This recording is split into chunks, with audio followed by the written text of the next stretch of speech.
I called them my four dogs, not because they were beasts, but because they were hunters, relentless and loyal. They tore through my enemies like wolves scattering a herd, leaving no escape. These men were more than warriors. They were the sharp edge of my empire's blade, cutting through the chaos of battle to carve my place in history. The first dog, Jebe, earned his name in 1201 in the most unexpected way. During battle, he struck my horse with an arrow.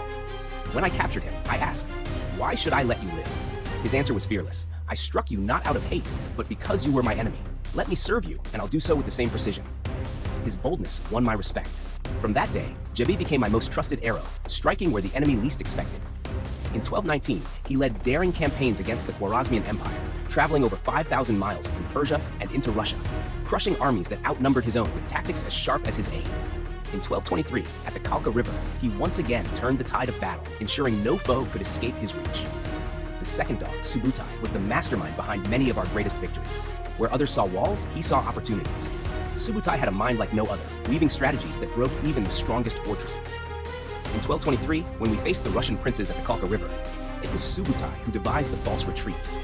A trap so perfect, it left our enemies broken and scattered. In 1231, he led campaigns deep into the heart of Europe, outmaneuvering the best Western commanders. His campaign stretched farther than any other general in history. No fortress could stand against his ingenuity, no army could outsmart his relentless planning, and no commander matched his genius. The third dog, Jelme, was my shield, my guardian, my brother in all but blood. In 1186, during one of my earliest and fiercest battles, when I lay wounded and close to death, it was Jelme who saved me. He nursed me back to health while standing guard, fending off enemies without rest. In 1201, when we were pursued into the wilderness and had nothing to eat, Jelme drew blood from his own horse to sustain me. His loyalty was a bond stronger than steel, and I entrusted him with the leadership of my Keshi, my personal guard. He trained the warriors who would protect not just me, but the legacy of the Mongols for generations.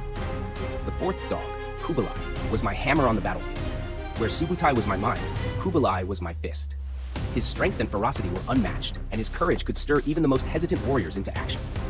In 1211, before a battle against the Jin dynasty, when our men faltered at the sight of the enemy's numbers, Khubilai charged alone into their ranks, cutting them down before they could react. His name alone struck fear into the hearts of our enemies, breaking their will before the battle began. He became a force that could not be contained, leading our cavalry like a storm that shattered anything in its path. These four dogs were the hunters of my empire. When I unleashed them, there was no escape for my enemies. They did not hunt merely for land or wealth, but for the glory of the Mongol people.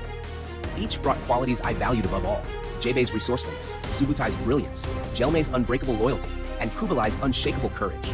Together, they formed a weapon that no kingdom could withstand. Without them, the empire of Genghis Khan would have been little more than a dream.